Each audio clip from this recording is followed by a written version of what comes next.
মনোহরদীতে তারেক রহমানের জন্মদিন উপলক্ষে বোরো ধানের বীজ ও টি-শার্ট বিতরণ। খন্দকার সেলিম রেজা এর তথ্যচিত্রে থাকছে বিস্তারিত।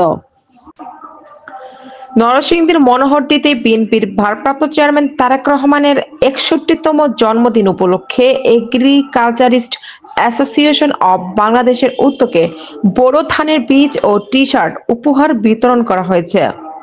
উপজেলার একটি পৌরসভা ও ১২টি ইউনিয়নের মোট ১,০০০ গরিব ও প্রান্তিক কৃষকের মাঝে এ উপহার তুলে দেওয়া হয়। শুক্রবার সকালে লেবুতলা ইউনিয়নের নোয়াকান্দি হাজী আলিমুদ্দিন উচ্চ বিদ্যালয় মাঠে এই অনুষ্ঠানের আয়োজন করা হয়।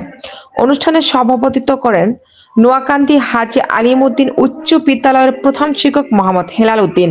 সঞ্চালনায় ছিলেন নরসিংদী কলেজ ছাত্র সংসদের সাবেক যুগ্ম সম্পাদক ও সাবেক ছাত্রনেতা খ.ম. কামরুল ইসলাম।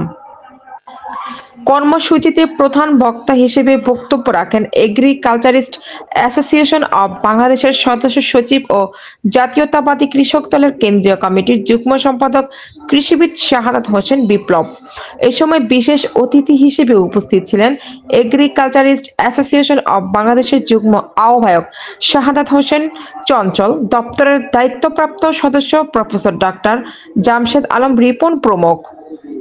আয়োজকরা জানান, বর্তমান কৃষি সংকট ও উৎপাদন ব্যয়ের ঊর্ধ্বগতির সময়ে প্রান্তিক কৃষকদের সহায়তা করতে এই উদ্যোগ নেওয়া হয়েছে। উপহার সামগ্রী পেয়ে কৃষকরাও সন্তোষ প্রকাশ করেন।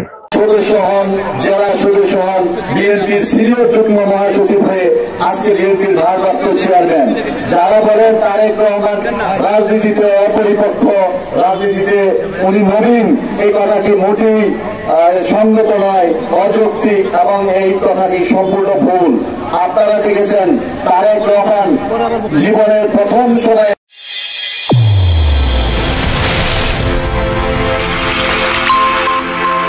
চ্যানেল A1 হৃদয়ের স্পন্দন।